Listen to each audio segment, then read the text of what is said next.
Hola con todos los que en estos momentos están conectados a nuestro programa Sin Truco con Ceci y Su. Estamos en este espacio de nuestro programa en YouTube dedicado al arte, la cultura y sociedad. Y en esta oportunidad tenemos el gran gusto y honor también de tener como invitada a la periodista colombiana Catherine Leal, una periodista que cuenta con 13 años de experiencia y que actualmente labora para RCN Noticias.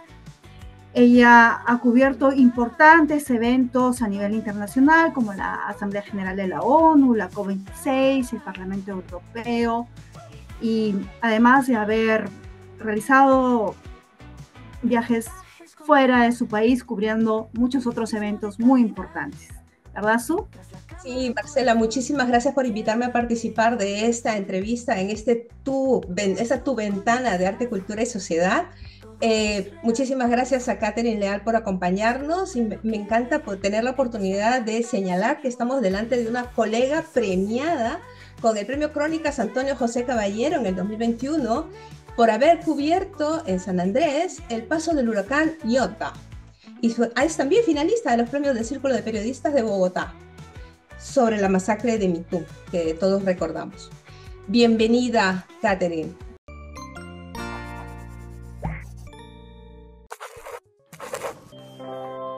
Bienvenida, muchísimas gracias a ustedes y me honra también conocerlas, me honra también poder estar con ustedes y poder llegar a sus audiencias. Honestamente, pues somos países vecinos, pero a veces muy poco sabemos del uno del otro, así que para mí es un honor poder estar con ustedes. Muchísimas gracias. Bien, bueno, recientemente sabemos que el precandidato presidencial Miguel Uribe Turbay sufrió un atentado, producto de esto lamentablemente falleció. Quisiéramos preguntarte, ¿qué ha significado para Colombia esta muerte? Mira que yo me hago la misma pregunta todos los días. Em, la historia de Miguel es muy triste por muchas cosas, pero Miguel es hijo, o mejor, un huérfano de la violencia. A Miguel hace 39 años, hace 34 años, le mataron a su mamá, a la periodista Diana Turbay, una periodista muy reconocida aquí en Colombia, quien estaba investigando en ese momento a Pablo Escobar y el cartel de Medellín.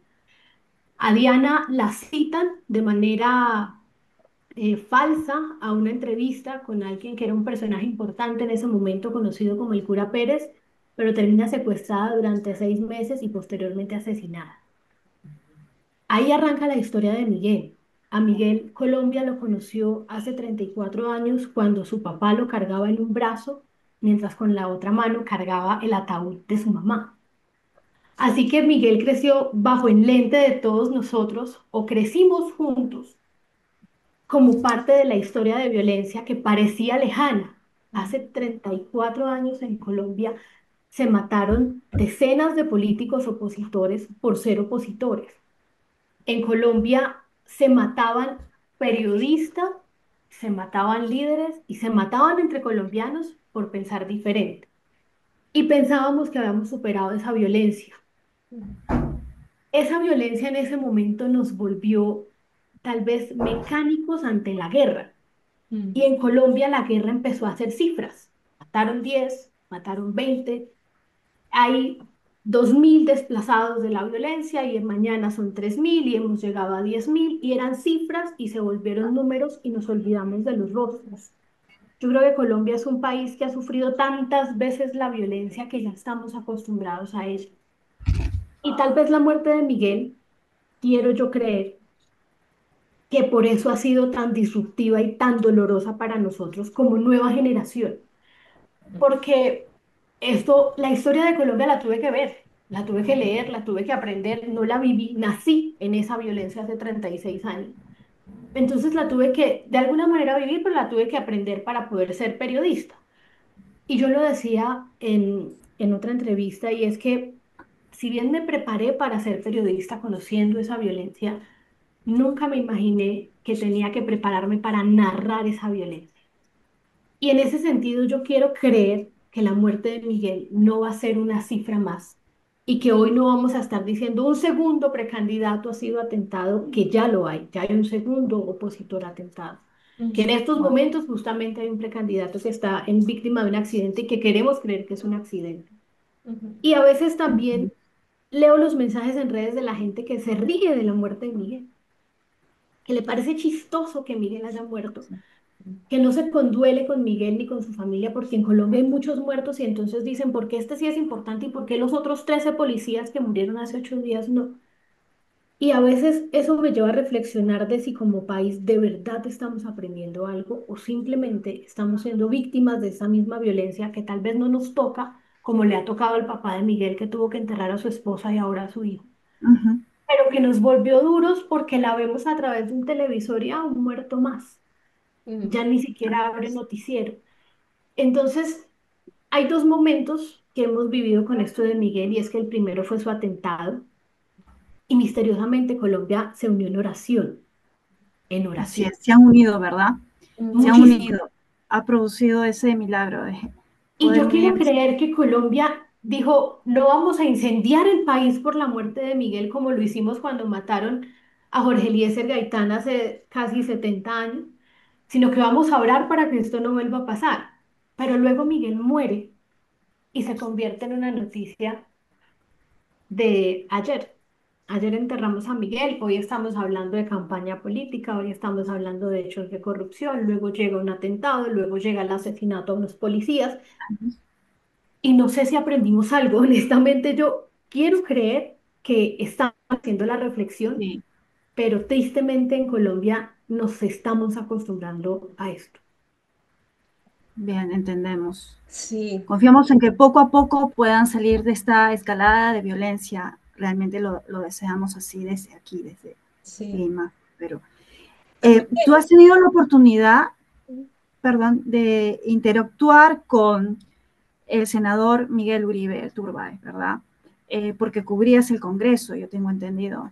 ¿Qué nos puedes decir? ¿Qué aspectos resaltas de su personalidad?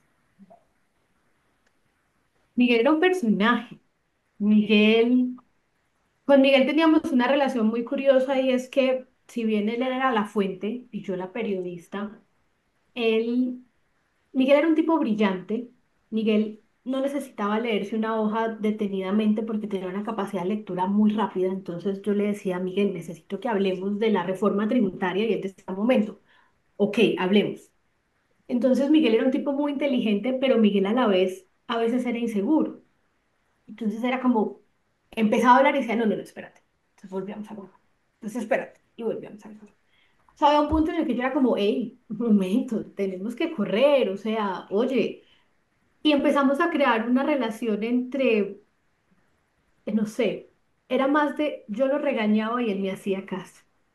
Eso era muy curioso, porque él llegaba tarde a una entrevista y yo, oye, ¿cómo se te ocurre llegarle tarde a la periodista Andrea Bernal que te está esperando? Y él era tan humilde que nunca contrarió algo de lo que yo le dije, sino que por el contrario lo aceptaba y reflexionábamos. Miguel era un tipo que siempre creció o siempre dijo que le tenía miedo a la muerte y eso me parece la mayor ironía. Él decía que a él le daba miedo morir y dejar a su hijo de la misma manera que su mamá lo dejó a él. Y mm, pasó exactamente igual. Miguel dejó a su hijo a los 4 años. wow, Y si ustedes ven los videos del entierro de Miguel y ven los videos del entierro de Diana Turbay, su mamá, básicamente es exactamente lo mismo. Solo que una es a blanco y negro o claro. en sepia, el color de la época que todavía no era full color HD, no lo teníamos hoy. Claro. Entonces, Miguel era un tipo inteligente, era un tipo decidido, a la vez era un tipo que tenía sus inseguridades porque era joven, era vulnerable y no le preocupaba mostrarse vulnerable, o por lo menos en la forma en como yo lo conocí, Mm, él no le importó ser vulnerable, quería honrar a su mamá. Su mayor legado era honrar a su mamá y era una fíjate. conversación muy recurrente entre nosotros. Mm, Hablábamos mucho porque curiosamente la oficina de prensa que está en el Palacio de Presidencia en Colombia se mm, llama Diana Bien, Turbay.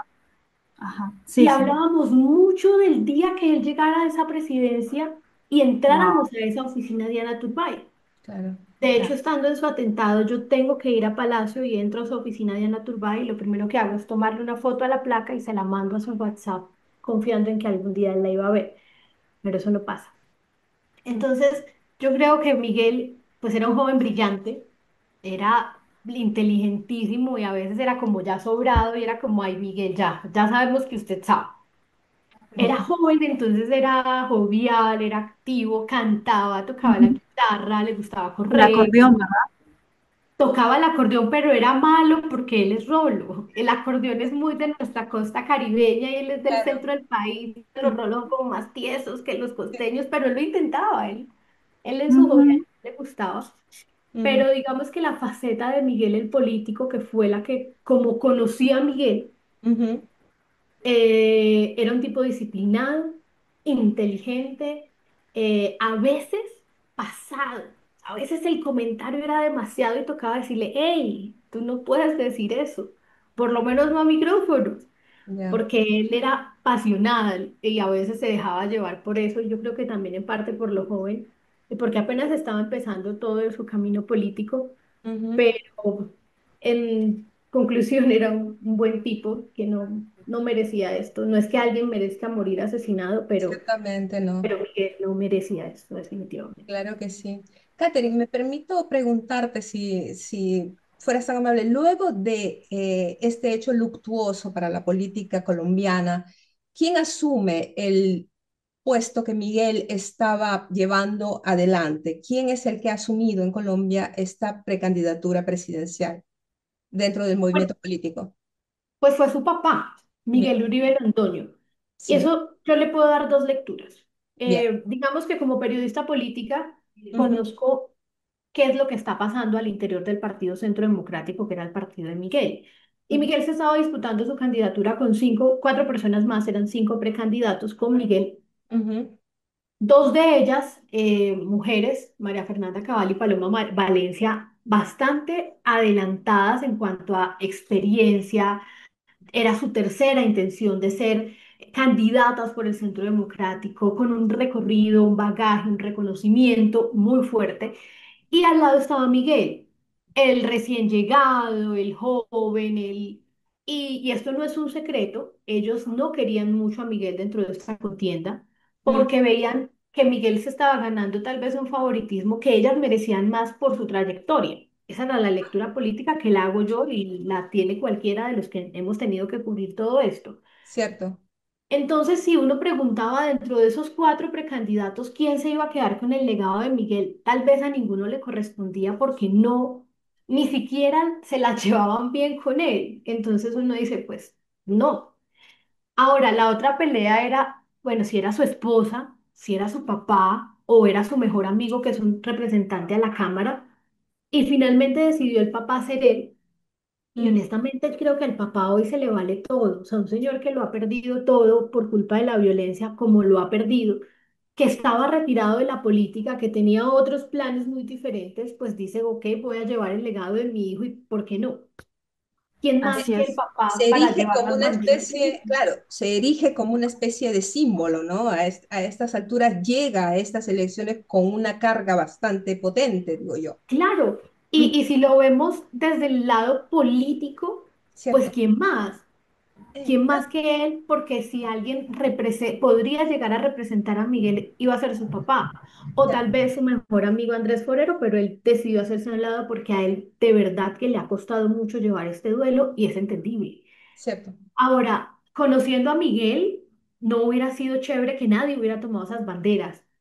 O sea, ese tipo era decidido y él creo que lo mejor que pudo haber tomado, la mejor decisión que tomó su papá fue llevar esas banderas, aunque otros también lo ven como el oportunista. Entonces ya enterró a su hijo y ahora quiere ser presidente y entonces al lado del muerto, pues entonces yo hago la campaña, pero pues finalmente todo puede ser posible y a la vez no, porque así funciona esto. Es, Pero en la lectura política que le hemos tenido que hacer a esto, consideramos ser la persona idónea y coherente para llevar las banderas de Miguel. cierto. ¿Y qué posibilidades crees que tiene? de ser el candidato presidencial y que, ¿no? Y que dispute finalmente la presidencia de la República de Colombia. A ver, yo creo que esto tiene dos lecturas. Primero, una intención del Partido Centro Democrático de dejar una bandera muy clara y llegar fortalecidos a unas interpartidistas que son como unas primarias para elegir un solo precandidato de derecha, un candidato, perdón, de derecha. Entonces creo que un Miguel Uribe Londoño puede estar muy opcionado para quedarse con ese aval del Centro Democrático, porque además hoy enarbola un sentimiento. Y si vamos a hablarlo de la manera cruda, política, pues qué mejor que un político pueda generar un sentimiento en la gente. ¿Quién hoy, miren, cuando yo hablaba con Miguel Uribe, hijo, antes de todo esto, él me decía, Kate, mi mayor reto es que la gente me conozca, que todo el mundo sepa quién soy. Hoy todo el mundo sabe quién es Miguel Uribe. Entonces ese reconocimiento que de una manera infame se ganó Miguel, hijo, hoy lo puede llevar papá, que además es realmente víctima de una violencia. O sea, es un señor que le mataron a su esposa y ahora le mataron a su único hijo. Claro, Entonces doblemente. podría estar muy opcionado, pero en esas primarias, no sé. Ahí creo que el panorama podría ser otro. Ciertamente. Catherine, mira, este espacio se ve en distintos países. Me encantaría escuchar tus palabras dirigidas a los colombianos que residen en el exterior con motivo de las próximas elecciones de tu país. Pues, Dios mío, yo creo que Colombia hoy tiene una misión muy importante y es elegir un próximo presidente que nos ayude a representarnos como país, no con intereses propios. Estamos viendo un gobierno de izquierda que no por ser de izquierda es malo, sino porque tristemente el dirigente que se escogió en Colombia no es la persona que durante muchos años se proyectó y terminó básicamente estableciendo sus ideas y no las ideas que le convienen al país. Y eso es lo peligroso en este tipo de políticos de derecha o sean de izquierda. Cuando alguien lleva sus ideas por delante y no lo que le conviene al país, no funciona. Llámese Cierto, derecha, izquierda, centro, no funciona. cierto. Estamos duramente polarizados al punto que la muerte de Miguel la hemos llegado a politizar. Entonces, quien llora a Miguel es de derecha, quien se ríe de Miguel es de izquierda. Quien es de izquierda es más inteligente y quien es de derecha entonces es rico, quien es de izquierda entonces es pobre y eso no es verdad. Entonces yo creo que Colombia, que ha sido un país que ya ha vivido esto, hoy debería estar pensando en ese candidato que nos una y que además nos saque del hueco en el que nos estamos metiendo otra vez, porque no podemos poner a alguien que sea indiferente a todo lo que pasa como lo está haciendo actualmente el presidente Gustavo Petro. Es completamente indiferente a que maten a Miguel, a que maten 13 policías, a que tengamos la olla económica raspada, o sea, no importa qué pase, es indiferencia total. Así que creo que es momento de empezar a pensar en el país y qué es lo que le conviene al país. Por supuesto, es una decisión política, por supuesto, vamos a encontrar intereses personales en todo esto, tristemente, pero tal vez no hoy, en algún momento de esta campaña que todavía está muy prematura, vamos a empezar a visualizar quién es ese colombiano al que le podemos decir, y como le decía uno cuando jugaba a las escondidas, salve la patria, literal, y podamos ver una Colombia que venía muy bien, porque es que veníamos bien. En Colombia hablábamos de paz. Tenemos un expresidente que tiene un Nobel de la Paz por haber sentado a una de las guerrillas más antiguas del continente a que dejaran las armas, pero eso ya no funciona hoy. Entonces, tenemos que recomponernos y yo espero que Colombia deje a un lado tanto odio, tanto de derecha como de izquierda, porque es que esa violencia ya la vivimos. En Colombia ya nos matamos por ser liberales y conservadores durante muchos años, Es como verdad. para volver a eso. Es verdad. Bien, Ujú. entonces, ¿qué les dirías a tus hermanos colombianos que están en todo el mundo, en Europa, América, Oceanía, África?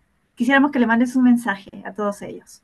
En medio de esta situación, política, social que vive tu país y estando ya pronto, ¿no? Pronto, que se está en ese proceso de precandidaturas presidenciales, ¿no? De un cambio. ¿Qué les dirías?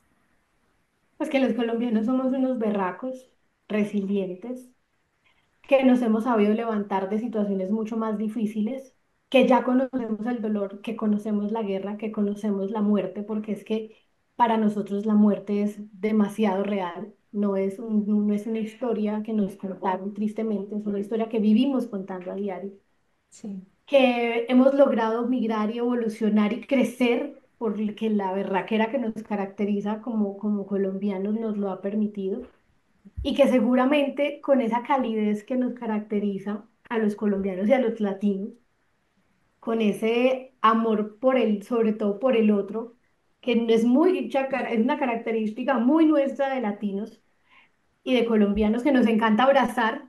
A los europeos les parece rarísimo que nosotros nos vivamos abrazando y acá nosotros nos vivimos abrazando todo el tiempo. Que con esa calidez humana que todavía nosotros tenemos, nosotros pensemos en el país y empecemos a pensar como colombianos y no como el de derecha o el de la izquierda. cierto. Si logramos eso, yo creo que podemos empezar a reconstruir esa Colombia tan bonita que todos tenemos en el corazón, alejada de la violencia. Y si dejamos de dejar la violencia en cifras y empezamos a entender que hay un papá, hay un esposo, hay un hijo, hay una madre, hay una esposa que está perdiendo, cuando le ponemos una cara a esa cifra, tal vez nos humanizamos más y decimos esto no puede avanzar, no puede ser un Completa. número más, sino por el contrario, paremos, reflexionemos y ojalá votemos. Necesito que los colombianos en el mundo se inscriban y voten bien. Eso es lo importante. Todavía no sabemos por quién, pero que voten bien. Voto informado, Bien, voto informado. bien. Muchísimas Muchas gracias, gracias, Catherine, Katherine. por tus palabras, ¿sí? Por tus sentidas palabras, por participar en este espacio Sin Truco con Ceci Su. Muchas gracias. Ojalá podamos tenerte pronto en una nueva oportunidad para compartir otros temas, otras cositas. Y el tiempo se nos acaba. Un fuerte abrazo hasta Colombia. Todo aquí lo tocan. Entrevistas del corazón.